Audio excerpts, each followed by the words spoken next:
Hello, ladies and gentlemen, and welcome to the YouTube channel grecochess, the channel of chess, where we discuss all aspects of the game of chess. In this video, we continue playing against the chess.com bots. Let me share the screen with you to explain to you the situation. If you haven't seen the previous videos, I'm facing one after the other the bots, and bots are computer software programs that play chess. And of course, by play, we mean that they have a program that indicate the move they select when it's your turn to play. And these bots are not, of course, the top computers like Stockfish because we have no chance against them, but they have ratings that start from the lowest one. We started with the beginner bots. The lowest is Martin with a rating of 250 that I believe almost anyone can beat it, and quite easily. The beginner bots, there were 15 of them until Karim that had a rating of 850. Then we went to the intermediate bots, starting with Maria with a rating of 1,000.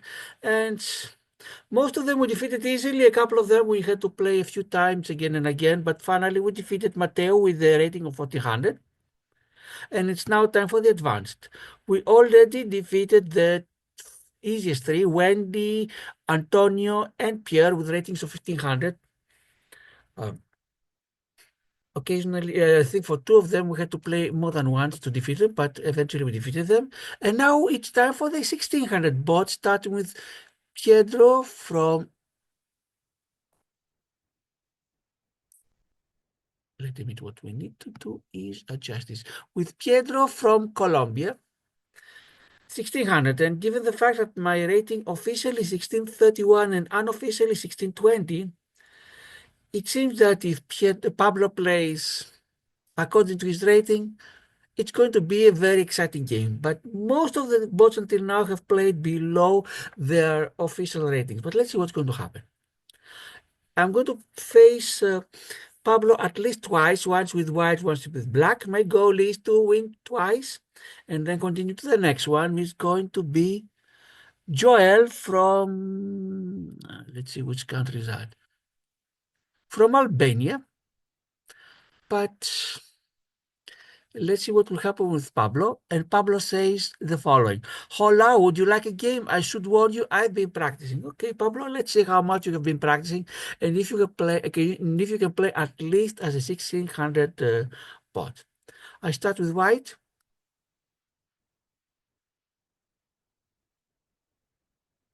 Okay, pawn to e4. Let's see what Pablo is going to do. Pawn to e5, the symmetric way. And I'm going to play the most obvious move for white's second move. I'm not going to start with any gambits like pawn to d4.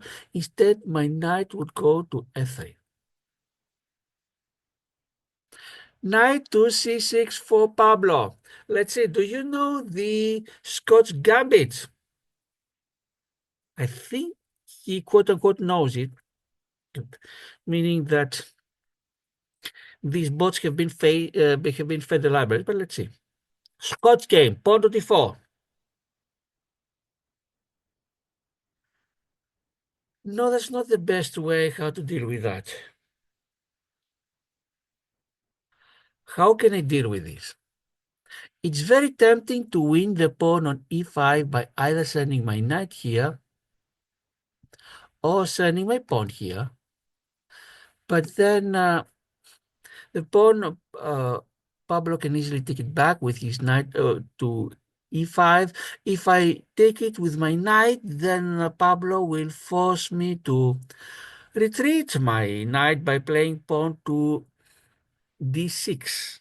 Then the moment my knight goes back, Pablo will take my pawn on e4 with the check. Let's put some arrows to show to you what's happening. Here I am.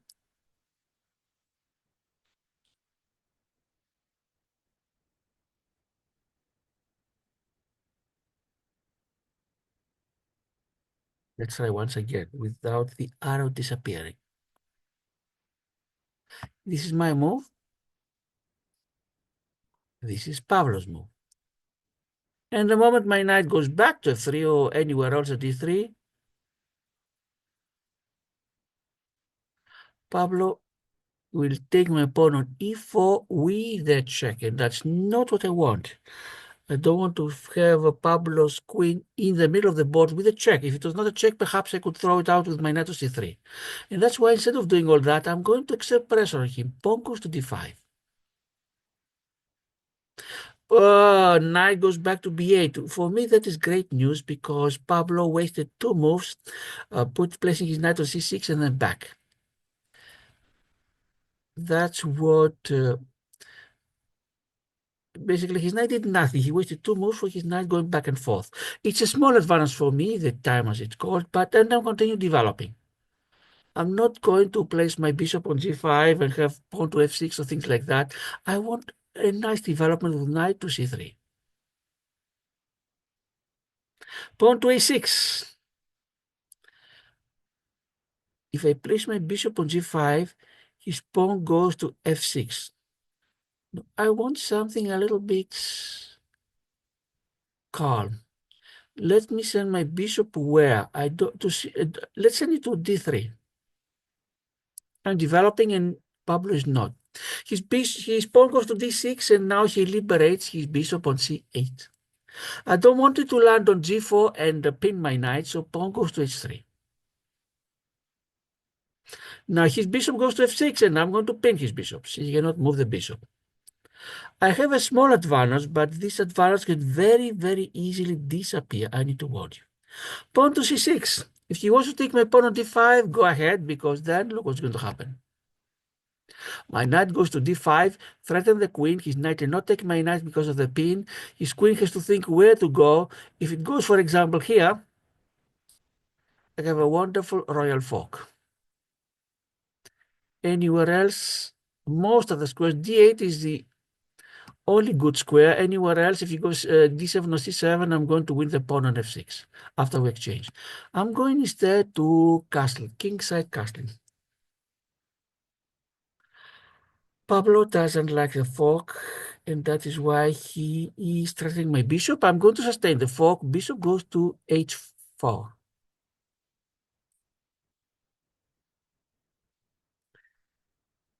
Here it is very tempting to sacrifice my knight for two pawns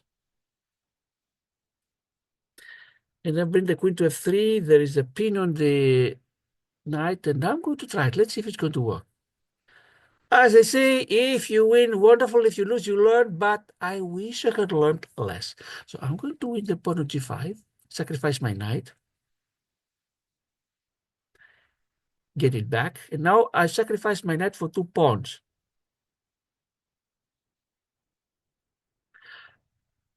Rook is threatening my bishop. I'm going to defend with my pawn.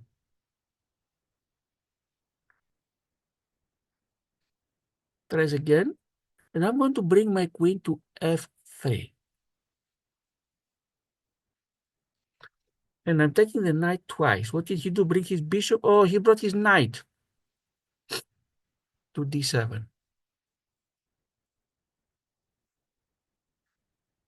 I wish I could once again threaten, but I'm going to take the pawn on c6, attack the knight on d7. Yes, he took with the pawn, surprise, surprise. Bring the rook to d1. He threatens my pawn on b2. I'm going to defend it.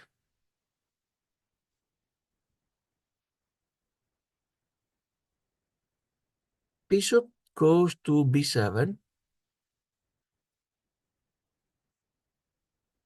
What I want to do, let's go for the pawn at d6 if we can. Open the line for my rook.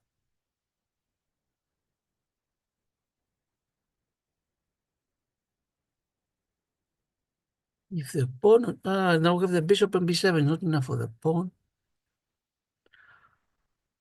Let me take my rook to d3 and hopefully we have two forces attacking on c6. Let's see if this will open my line for my knight. Well, the calculations are a little bit complicated. Bishop to d5, and if you exchange with your bishop, then I threaten the queen. Wonderful. That's what I wanted.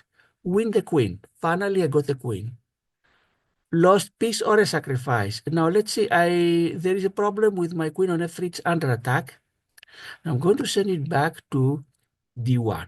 So my queen is safe. I have extra material. Not too much. I gave quite a lot of material for the queen. Let's see. My rook is under attack.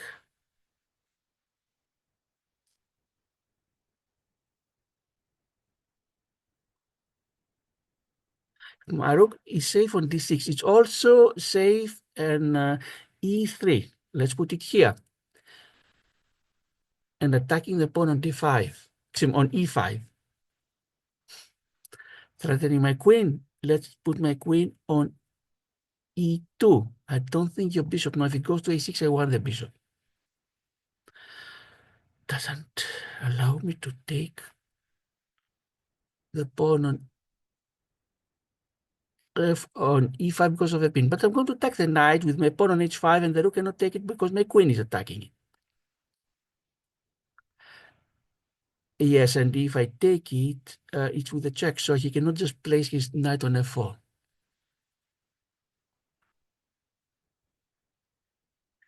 With the knight, good. I think it's a clean knight. The problem is I have to be careful that he should not bring his rook on g8 and attack on g2.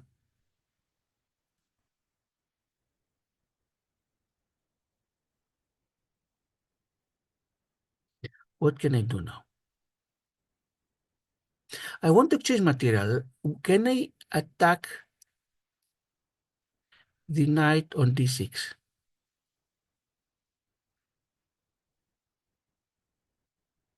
And where can it go? It has a few squares to go, not that many. Let me send my knight on b5. Got it, got the bishop, one less square to worry about. And now the pawn on... I have to be careful. I don't want to take the pawn because then I open the g file. Let me take the pawn on e5 and attack the knight on c5.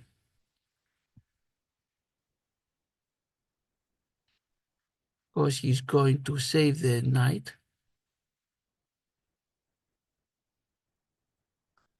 Let's pin the pawn on f7 and attack it. If you took... Can I check here?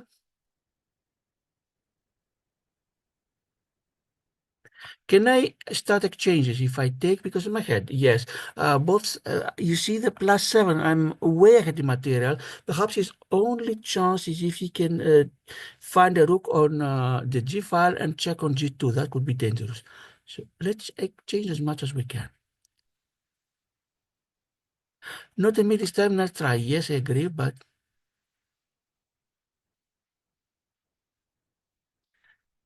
I'll check from g4 and also threaten the knight on d7. This is a double attack of fork. Let's see how will he react.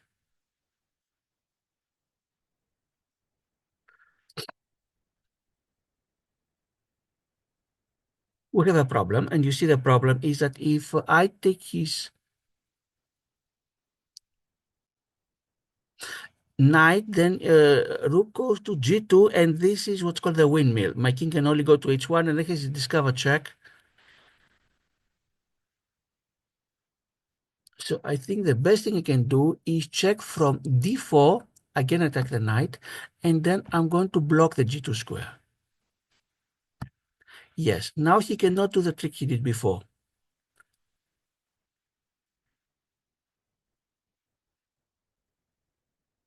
I'm going to win his knight at f6, and we'll see how. You may think my queen is under attack from the rook on g4. I cannot take the knight. I lose it from my queen, but then I can even do that because then I promote the pawn and have another queen.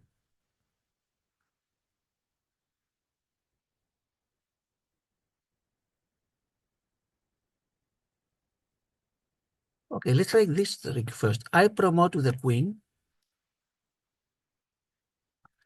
If you can keep it, I didn't keep it, but I got your knight. That's what I wanted.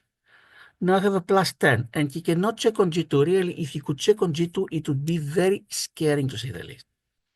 Because then he has what's called a windmill. My king can go to H1, his rook would take some piece, and king goes back, and then back and forth until he takes everything that's mine. There was a game in the 20s where a player called Adams was, if I'm correct, was able to make a fantastic queen sacrifice and then with a windmill destroy his opponent. Let's see if I can win the bishop on b7. Queen goes to d8 check, and when his king comes back, I might be able to check from c7 and win the bishop. Let's see if this will work. It's not, because if I check from c7, his rook goes back.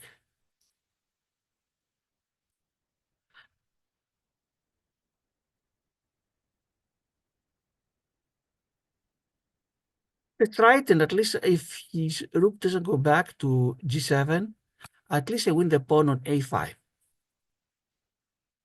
What is he trying to do? If he can place his rook on the h file, h1 is mate. I have to be very, very careful.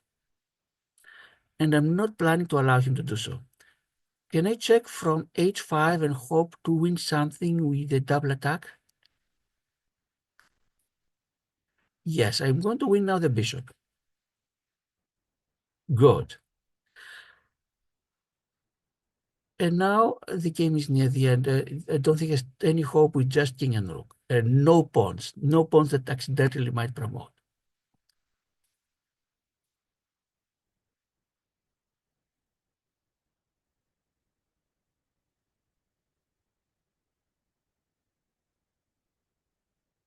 Let's check here. Let's do a few checks until the end. King must go g7. If it goes to f6, we have a steward and a window rook. Now, what can I do? Rook checks on d7. I got the rook. He may take my rook, perhaps. He didn't even want. No, how could he get it? He couldn't. No. So now I have to be careful. No stalemate. Great play. We're not done yet. Yes, if I'm careless and allow you a stalemate like I allowed some of the previous bots, you might get a draw, but definitely you cannot win.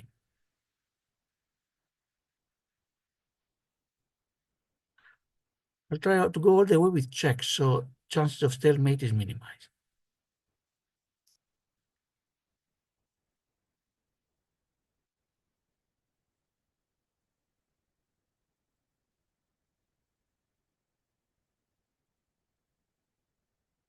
Just need my pawn, so there is no direct check.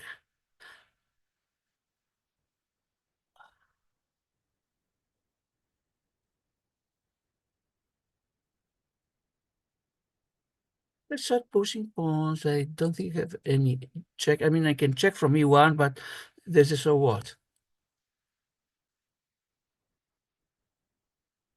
Okay, now constraining him to the A and the B files.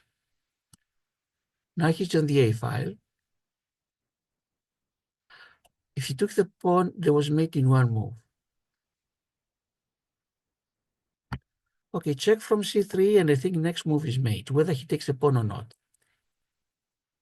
And so Pablo, lack of skill. Let's find out. Can I have another try?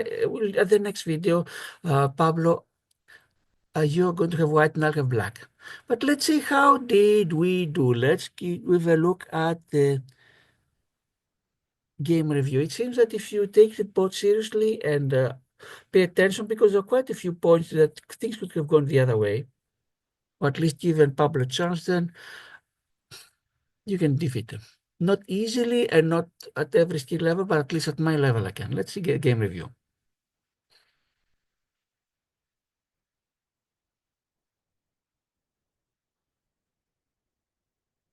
What does the computer think? It thinks I played with 80.5 accuracy, Pablo 73.2, and I played as if my rating was 1900, a little bit above mine actual rating, and Pablo's 1200, quite less than his 16 official rating. I had a great move. Book 3 versus 2 for me. Best 24 for Pablo, 22 for me. Excellent 15 for me, 10 for Pablo. Good 11 versus 6. 11 for me, 6 for Pablo. And in the negatives, inaccuracies, 10 for Pablo, 5 for me. Mistakes, 3 for me, and so not mistakes, no, 5 mistakes for Pablo, misses 3 for me, and blunders 1 each. And let's see what did we do and where did I blunder. Hopefully I can learn. And not only I, hopefully you viewers can also learn. So I would advise you pay attention and see how did the game proceed, and see what lessons you can learn for your own games. Any similarities with your own games. And you not only check games you lose, where you have the biggest lessons, but even the ones you win may not be so perfect as you thought. I didn't expect to have a blunder. Let's start. Book, book, book, book. This is not a book. This is a mistake. Clearly, what Pablo should have done is taking my d4 pawn. In a previous game, this was, you may remember the previous video when in the Cheshanti tournament, I was able to win in just 12 moves checkmates. I explained that black at this point, if white has to go with the Scotch game, the master takes the pawn on d4. There is no other sensible move. How do I play? Uh, Computer wants me to continue developing with knight to c3. Should I do it? Why not? But I thought that if I exerted pressure on Pablo, what can Pablo do really? Send his knight on d5, then my pawn goes to b. If his knight went, excuse me, to a5 before he plays, let me show you. Then my pawn goes to do b4, then there is a check. No, this is not so easy because the queen can check from here. Let's do it again. But if his knight went to a5, it's not in a good shape. I would have to find some way to constrain his queen so it doesn't go to b4, and then I might be able to send my pawn to b4 directly. It doesn't work.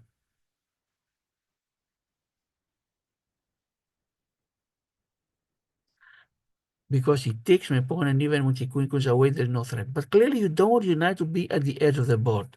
As I say, a knight on the rim is grim and ready for the trim. What else could he do? What else did he say? Maybe before. Then I'm sending, for example, my pawn to a3 or c3, and the knight has to leave. Well, it's not going to be lost. It can go, for example, to a6. But you don't like that. What else? Either d8 or b8, meaning the 8th rank. So he decided to send it to a8. Let's see what does the computer think about this necessary evil. The computer would rather have the knight go to d8, but d8 thinks it's excellent. Yes, under these conditions. So my pawn to d5 was justified, or vindicated, whatever you call it. My knight goes to c3. Excellent. The best would have been move to h3. Why? Preemptively stop the bishop to g4. I thought it was a little bit too early to do it. I'll do it when I need it. Don't want to move a pawn before the threat is even there. Pawn to a6, good playable. So we completed the first 5 moves, and as you see, I'm ahead by 1.43. Not too much, material the same, but I have a better development. And Pablo wasted 2 moves with the knight back and forth to b8. Continue the game. Bishop to d3. Computer would rather have my bishop to e3. Why? I send to d3. I want to castle, give extra protection to the e4 pawn. And I want to save my bishop to g5 if I had a chance. Pawn to d6. Yes, now clear square. But now the computer doesn't like it. Now that I believe I need it, now I play it. Computer wants my bishop goes to g5. If I do it, what can Pablo do with the queen under threat? Place the queen to d7 maybe and block the bishop on c8. One choice. Blocks the bishop on c8. Another choice is a knight to f6, which will happen later, but the knight is pinned. Pawn to f6 threatens my bishop. My bishop has to go elsewhere, for example, to h4, but this opens the diagonal h5 to e8. And if I can remove my knight, my queen can take advantage. And so what, you may say? You check and the pawn goes to g6 and liberates the bishop on f8. Well, still not a huge advantage, but you gain something. But I thought before I do anything else, first of all, have my king safe. I have my pieces safe, especially from such a pin. Knight f6, yep, inaccuracy. You see, the game was fairly balanced, but now your opponent's position has worsened. Send my bishop to g5. Is it the best? Nope. Wants you to go to e3. He thinks it's only a good move. But I felt that any constraint you place in your opponent is good for you, and vice versa. So now the constraint on Pablo is he cannot move his knight on f6, no matter how wonderful this would be. If he has, for example, a combination that could give him a pawn in the center, under different conditions would be wonderful. Currently he doesn't, but if in the future he had, it would be wonderful, but not if he's going to lose the queen for that. Pawn to c6. Computer wants to have the queen to go to d8 and then unpin. I'm not sure what exactly, but pawn to c6 give a chance to Pablo. First of all, he can send his queen to d7, c7, and then he can get rid of the pin, put the bishop perhaps on e7. I don't think it's that bad, and also exerts more control on the d5 square, which is a crucial one. Computer doesn't like it. Wants my knight to go back to d2. Why? To open the line for my queen on c2.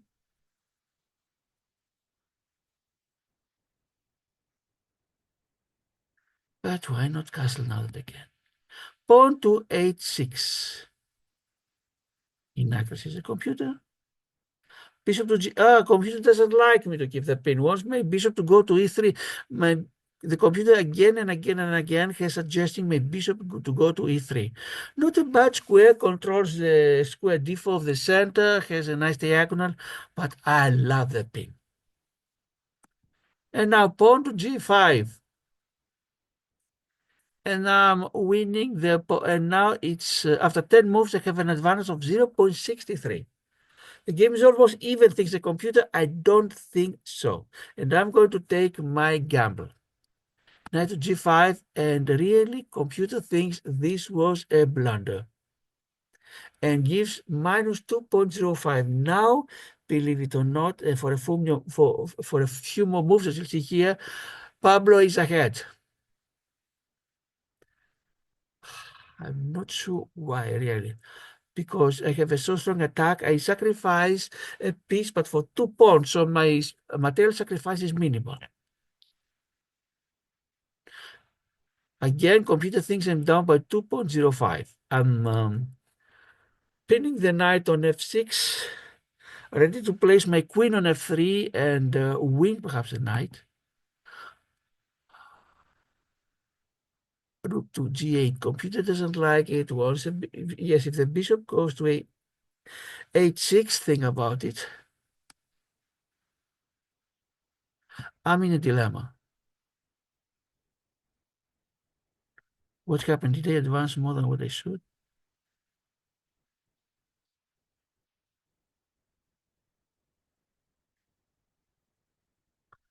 Where was I? I was here, h4. Yes, sorry, I advanced accidentally. So here I am. Computer doesn't like it. If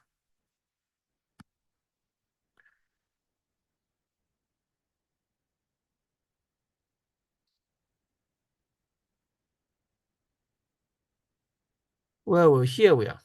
Yes. Computer wants bishop to go to h6.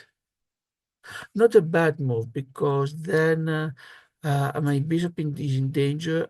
I will have to send back my bishop to h4, perhaps to keep the pin. Because if I exchange, then there is no pin. And at the very minimum, Pablo could get a draw by back and forth. Or he could even put the bishop on g7. Things would be very difficult. Really, I got lucky, I have to say, because Pablo did not defend well. Yes, here we are. Pawn to h4, yes. If Pablo wants to take my bishop on g5, then I win the rook. And you see now that I was able to get rook and 2 pawns for 2 pieces, which is 7 versus 6 is usually good for me. Rook again to h8. Why? Computer would want the knight to go to d7, provide extra support for the knight on f6. Queen f3, computer doesn't like it. Thinks a miss. Wants my pawn to go to f4.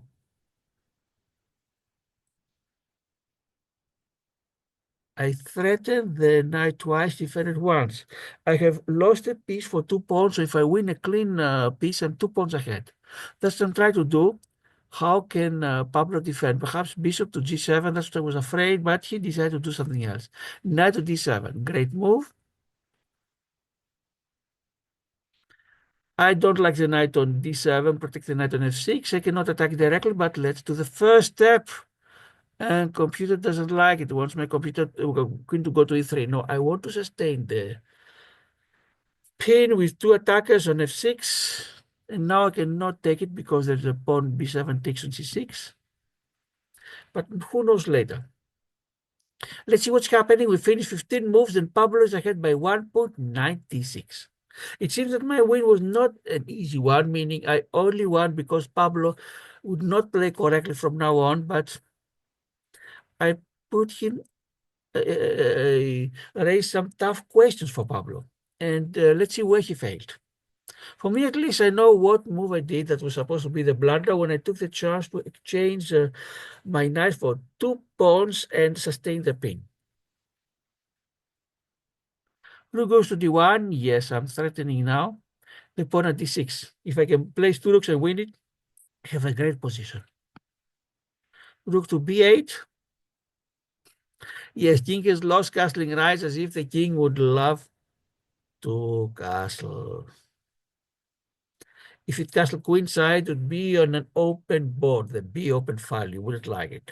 On the king side, we have not yet resolved the pin situation. I wouldn't. And GH also are open files. Either way, rather, he would have to castle. G is not semi-open, H open. I save the pawn, but not the best. Bishop to b7. Why? More protection for the c6 pawn. Computer doesn't like it. Wants his bishop to go to h6. I don't know what I would do then. Because really my pin would be under danger. And if I lose my pin, the material advantage would favor Pablo and he would have the advantage. I'm not saying necessarily to win, because if we end up with 2 pawns for me and 1 bishop or knight for Pablo, he cannot win and perhaps I might win. But clearly it's on his favor. Bishop to c4, great move. More effective, yes. Pawn to a5. Blunder, says the computer. Why? Clearly it's a waste of move, but I don't see it's a blunder. Did I miss anything? Rook to d3, excellent, because I'm attacking the pawn on d6. Pawn to d5, mistake.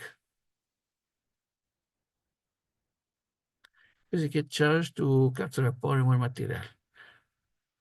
I take with my pawn, yes, I want to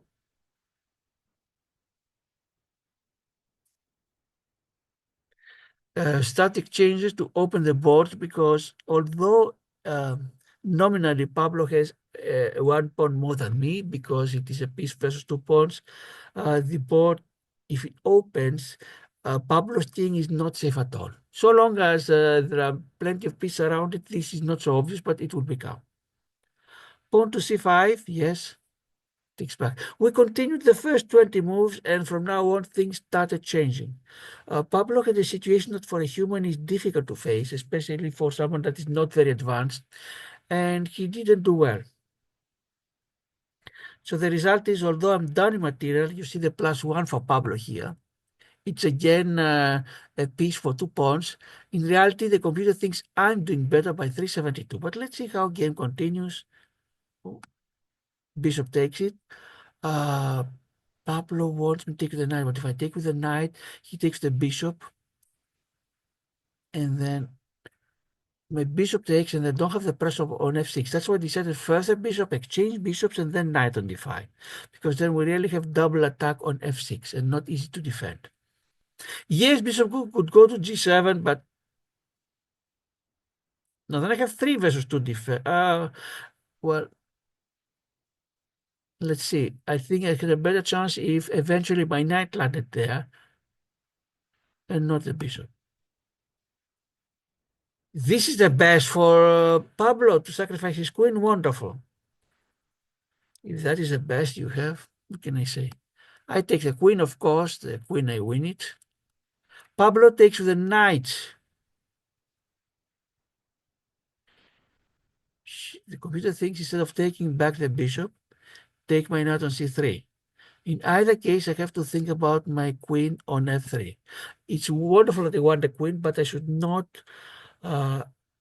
lose, how they say, keep my eyes off the board, because I don't want immediately to lose the queen. Not only that, there's a problem of a fork on to e4, although currently the pawn would not be yes, it would be supported with the bishop. So I have to be careful. Queen must be safe. Avoid attacks with the e-pawn. And it's now or never. So my queen goes to d1 as back as possible. Computer wants my knight to go to e4, but then there's a fork on the knight. Now I'm attacking the knight on d7. You're losing material this way, says the computer. Let's see how will I lose it. Knight to c5. Yes, the best move is the computer. That's what Pablo played. Yes, my rook is attacked, but I defend it by sending to e3 and attacking the pawn on e5. How am I losing material? Rook to d8 exactly, threatening my queen, but I only see threats. I don't see winning. Queen to e2, yes. Attacking also the pawn on e5. Knight to g6. Let's see. If the knight went to e6, then I win the pawn. How did I lose material? I have to be careful about the rook to g8 and the windmill on g2. That's called the windmill. Why? Because if Pablo could land his rook on g2 supported by bishop on g7, I only go here. Then he takes f2, I only go here. Let me show to you the situation. Let's assume that this is what Pablo did, and let's assume I did nothing and he plays here. King goes here, rook, king, rook, king, rook takes queen. You see the position, and while the rook goes to all the second rank and back and forth the checks, that's what's called the windmill. It will win my queen on e2, pawn c2, and pawn a2. If I was not careful, and if I cannot study this particular tactic, I might have fallen for that. And then I would be shocked. How come I won a queen and I lost a game? But Pablo, if anything, made even more difficult this case, because even if he put his rook on g8, the rook knight on g6 is blocking the windmill. He would have to waste another one move. I saw it, wanted to make sure this would not happen. First of all, pawn to h5. It's a good time for me to get out of trouble. Place my queen on b5 and check. But what I wanted to do is win the e5 pawn with a check. And first, let's remove the knight. Knight doesn't want to move. Pablo would rather save his pawn than his knight. I want it. Wonderful material. But there is a little catch. If my pawn on g2 was not here, if let's say next move I move the pawn on g3, believe it or not, this is a checkmate. So with an enormous material advantage of +6, I would end up losing the game. One needs always to pay attention, especially when it's a heavy material and is feeling so confident and thinking, when will this be over? Please don't think like that. You can lose a game when you least expect it. King to f8. or he's scared of the check. Yeah, I could take the pawn, lose my rook, and get win the bishop check, and then win perhaps the rook on. No, but I would win something, either the knight or the rook. Knight to b5, attacking the bishop on d6, not the best in the computer. I have my rook on d1. King to g7. I win the bishop, exactly. You see what it says, good strategy to trade when ahead. When you have a lot of extra material exchange, especially I'm scared of the bishop on b7, because in coordination with the rook on h1, if the pawn on g2 is not here, it could be made. Or if two rooks are on the h file, they could land even without bishop to a mate. But I wish I could get rid of this, but for the time being, let's get rid of the bishop d6. Rook takes it back clearly. I win the pawn, free pawn. But Peter doesn't like it, wants to exchange rooks. Knight to d7. And we finished 30 moves in Namahed by 4.79, but it's not over. So long as there is the h1 square, I'd better be careful, careful, careful. Rook to e7, placing the pin. Computer would rather have my rook go to e1. To triple along the e file. Have what's called the battery or the Alekhine's gun, because Alexander Alekhine, or Alechin as it's pronounced, invented the idea of placing, or at least use it, the idea of placing queen and rooks on the same file and having a very dangerous combination. Rook to f8. He could have taken the rook. Yes. Then I would take the knight, if he did so. But then let's see what would happen. Let's go one move back. He takes it with the rook. And if I win the knight and dream for the bishop, rook goes to h6. And I have to be careful because next move, if I don't move the pawn, rook to h1, the two rooks mate. If I move the pawn g3 or g4, I can mate.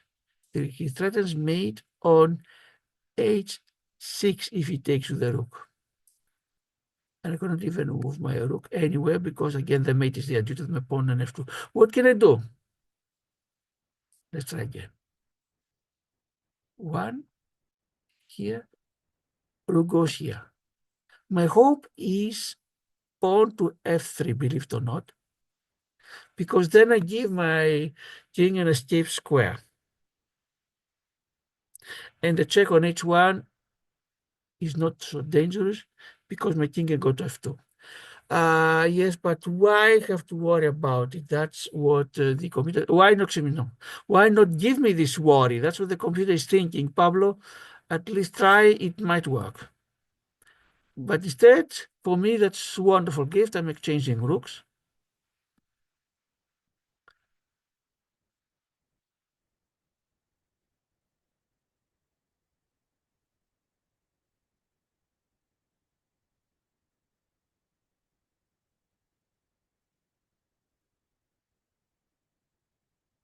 Why doesn't Pablo win the pawn? Now, once again, computer doesn't want Pablo to win the pawn, wants the rook to go to g6, because if it does so, we have problem with the pawn on g2. In this case, since there is no other rook, I could save myself by pushing the pawn on g3, rook goes to h6, and then pawn goes, for example, to f4. I'm safe, but I'm just barely one step away from mate if I'm not careful. But at least if you're not going to create this danger, take the pawn. Okay. Queen to g4 with a check. What would be the best? Queen goes to d1 to threaten the knight. Rook goes to g7 to cover it, and you see now, this is the best. Had I taken, let's go back. Let's see what would happen had I taken the knight. Nice free knight. Rook to g2. And at the very minimum, Pablo has a perpetual. Here, since there's no queen on second rank, okay, he wins the 3 pawns, and so what? No, he could also win the queen. Let's see. What would happen if I played like that? King goes to h1, rook to f2 check. King goes back to h1. And now rook goes not to c to take the pawn, although he could do it if you want to win everything. Goes to d2, king to h1.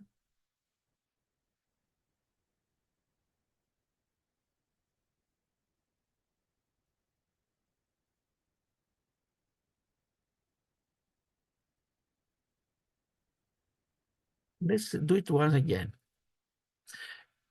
I have the advantage that my queen is attacking the bishop.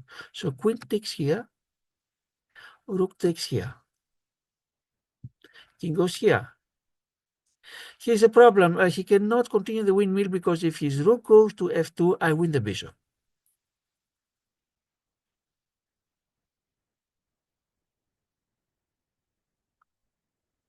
What he would need to do is, for example,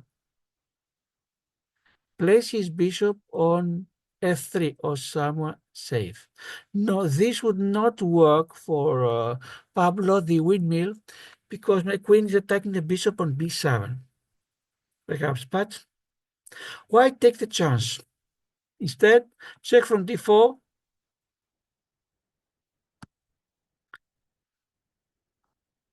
Knight f6.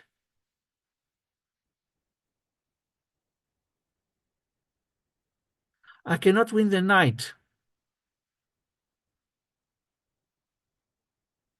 What should I do? First of all, protect my king for any possibility of windmills. Pawn to g3, excellent one, although computer would rather have directly promote, but then the king would take it and I don't win any of the pieces. So I thought, let's protect my king first. To g4, nothing. And now here we are, promotion. And yes, my queen will be taken, but I win the knight. My material advantage becomes enormous. It is plus 10, as you see here. Plus 8.24 is the computer evaluation. Into g8, yes. And then try to win the bishop. Why does the computer think it's a wrong move? And not to g7, because if king went to g7, I know what's happening. Wait a minute. If king went to g7,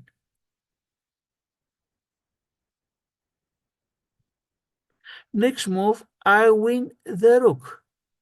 I have triple attack, attack king, rook, and bishop. I can win any of the two alike. But at least in h7,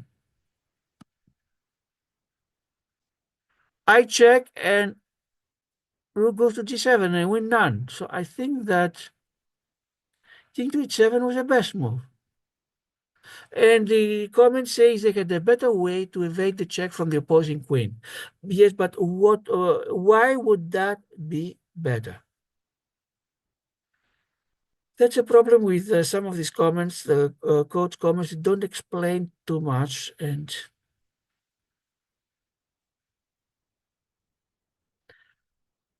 they leave you guessing.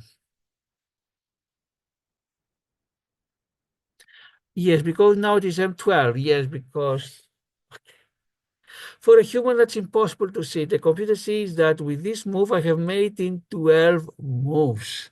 M12. But a human, all they can see is that if I can get rid at least of one of the two black pieces, bishop or rook, my chances of win are raised exponentially.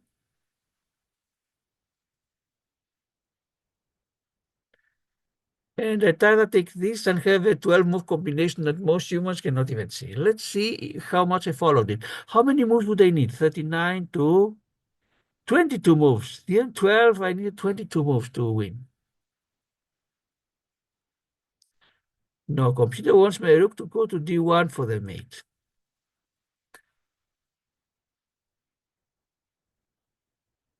Nice focus, the computer. And I'm from M12, I'm down to relatively down. I have 6.96 advantage.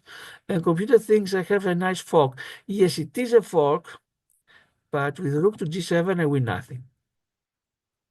You cannot take either the king or any of the two pieces. At least it takes a pawn.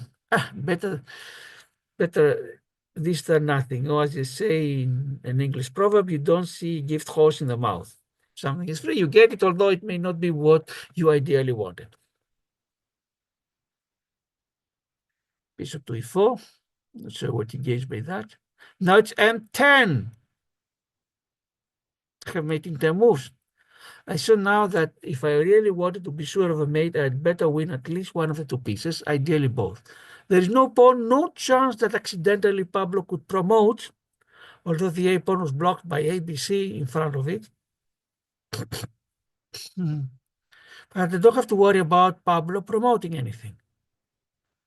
I might have to worry about the rook landing on h1, the bishop on e4. Theoretically, that could be a chance, but queen to h5 check, m9, king to e8, and then now I'm now winning the bishop. I could see that with this combination. Not something that even a human can see.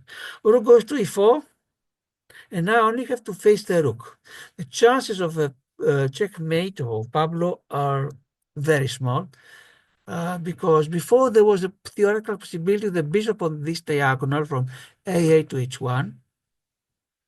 If the rook would land in h1, it would be mate. But now this doesn't exist. Rook and king, of course, you can mate, but how? If the king would land on g3 and the rook on the first rank, very, very unlikely, to say the least. Continue now, m6, m5, m3, 3 moves mate is a computer. m5, if I place my queen on h4, king goes to the 7th rank, queen goes to 7th rank, yes, king goes to h8, rook here. There could be a mate, yes. I wanted to constrain black, rook to a6, m4 now, we m5, m4, m2, mating 2 moves is a computer. I have made in 2 moves that in reality I needed from 49 until 61, 12 moves, while I had made in 2. How would that be? Let's see.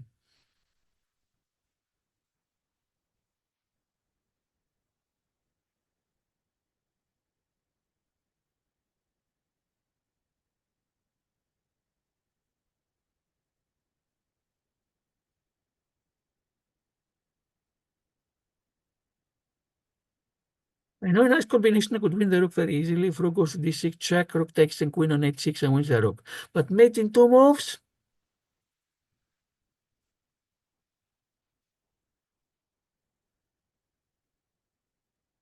if queen goes to f7, of course, it's very near mate, but not yet. Queen goes to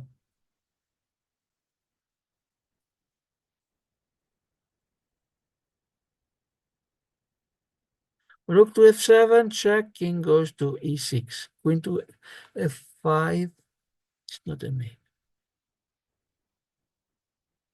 Okay, I don't see mate in 2 moves, although I may see something better than that. Pawn to f4, it's a quiet, a silent move. Pawn to f4.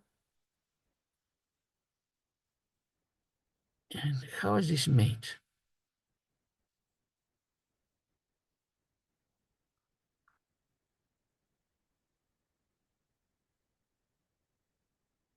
If pawn goes to f4, what is a threat, if anyone? And I don't think there is rook one for black.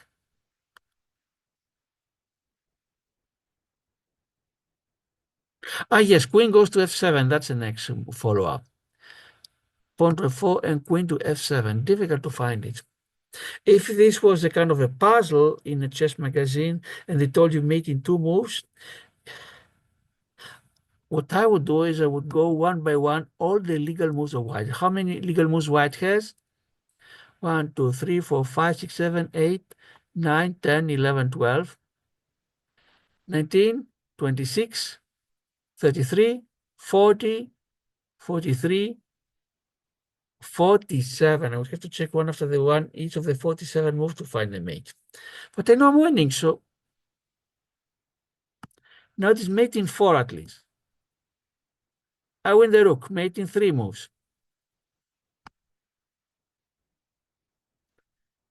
Still, I would need 10 moves while she's mate in 3. Mate in 2. I have mate in 2. Mate in 2 again. Mate in 2. And now it's mate in 4. Which is the quickest way? Ah, yes, is if I go to d6, king can only go to e1. Yes, and then rook goes to e5 mate, but I don't want to take any chances with stalemates. Because quiet moves m3, m5 now,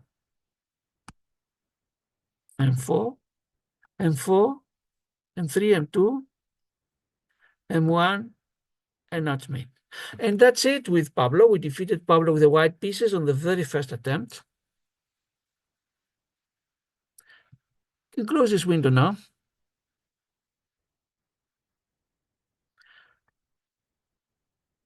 Next spot that I play is going to be with Pablo, but now I'm going to have the black pieces. See what we can do.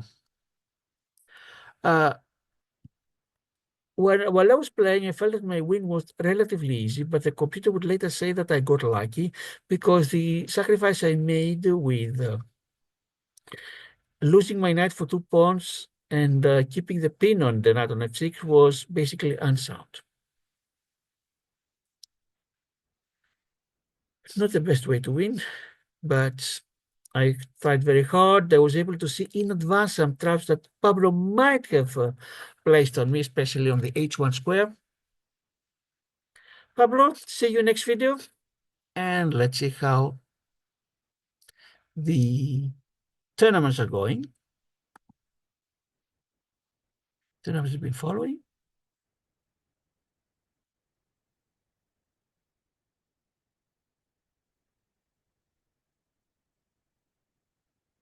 Sanity, 98% completed. That's what the 98 means here.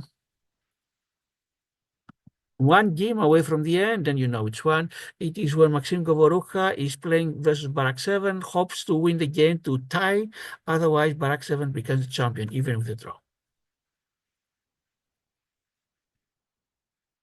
And now let's see the other tournament.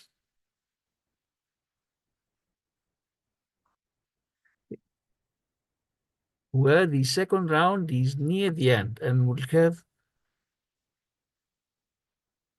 hopefully the 12 semifinalists. And I would have Moonlight, the 9 moons.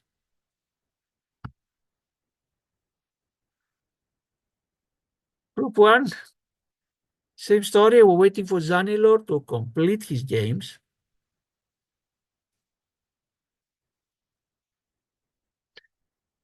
Because other than one other game, these are the Zanilor has 9 games that are pending, and 1 other game remains to see what's going to happen. With most likely, I think Maxim Govorukha is going to advance no matter what, and the others are very near.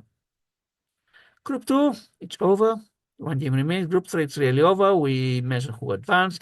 Mebius PGO 74, Mathis B 2008. Chinan Fu, Iraq Lion, and Steam Rocket are 6 of the 12 finalists. And Group 3, although 1 game still remains, Vivala Divya 5, Lysithia Vantres, and Dinkier Vanans have made it. So we know 9 out of the 12 semifinalists. We're waiting to see what will happen here. I would even count Maxim Govorukha as a 10th.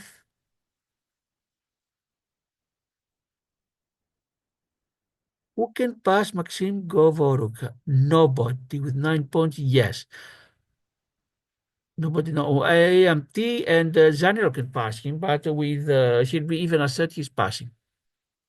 So we have 10 of the semifinalists. We know who they are, and we are still waiting for the first group to complete.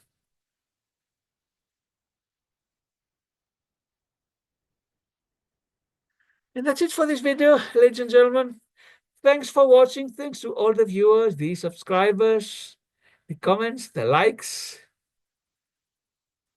As you mentioned, next video we are facing Pablo with the black pieces. What else is in mind? Middle of February, the USATE, the United States Amateur Team East Championship, taking place in Parsippany, New Jersey, and I'm representing the team from Queen's Chess Club. Every team has 4 players. Let's see what's going to happen there. Hopefully, I'll have lots to report once I'm back. But in the meantime, what do we have? We have quite a few days until February 14th. I think we can complete the 1600 bots, 3 of them, plus the puzzle rush in the meantime. And if you'd like to leave some comments, if you face these bots, if you've tried the puzzle rushes, if you played in any tournaments, if you have any games that you would like me to present, I'll be glad to do so. But that's all for now. This is grecochess. I'm your host, Harry Lausaniziris. Goodbye.